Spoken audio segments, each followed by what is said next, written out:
My essay will seek to examine the long-term effects suffered by the Vietnamese people as a result of the Vietnam War. The United States contributed greatly to the long-term effects culturally and personally to Vietnam and its people.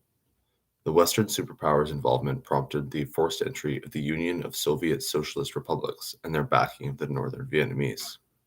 This foreign involvement furthered any future consequence for the locals.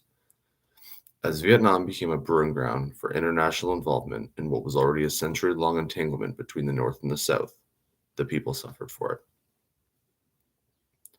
My four main sources will be as follows.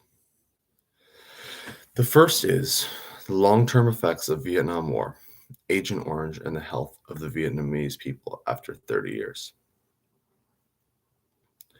This article uses data-driven information to reach a logical conclusion that Agent Orange had a substantial impact on the local Vietnamese people.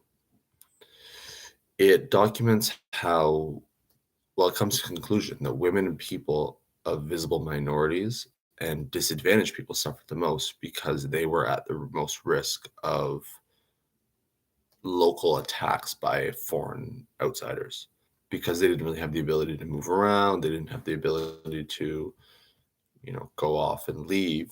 They were forced to endure. In critique of this article, it can often be difficult to understand with the language because it seems to be more of a scientific report rather than a traditional article. This article will be essential because it's demonstrative of a clear connection between the involvement of foreign powers and the decline in health in Vietnam.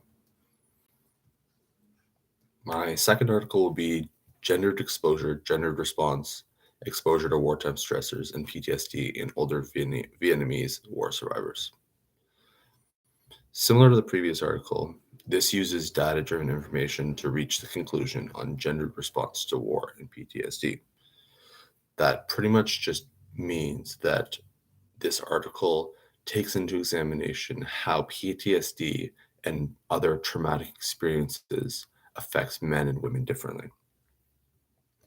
In conclusion for this article, they find that Vietnamese men are more likely to suffer from direct war PTSD, such as fighting in the war, whereas women are more likely to suffer from indirect war-related stress, things such as family mortality and health.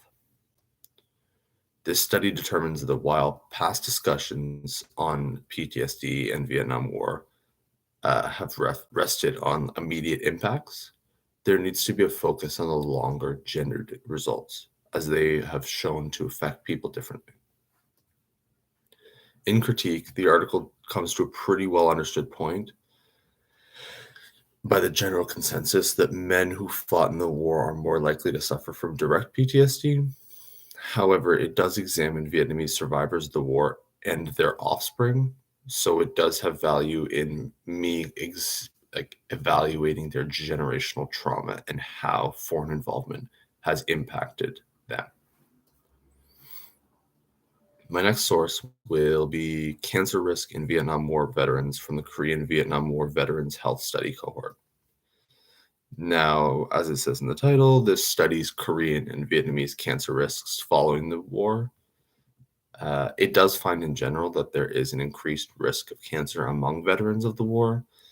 However, in critique, the article does focus primarily on Korean veterans, as that's their main data set. But the conditions that both parties were forced to endure during the war was likely similar enough for the data set to remain similar. And because the data was collected so far after the war, there were presumably early onset mortalities just due to war conditions, loss of limbs, loss of, collection of things, meaning that the data has the potential to be skewed. So it's important to keep that in mind when using some of the sources from that article. And my last article here is Cultural Trauma, Collective Memory, and the Vietnam War. Now, I'll start with the critique for this one. While the article does focus primarily on the United States and its cultural trauma, it does provide insight on the similar Vietnamese response.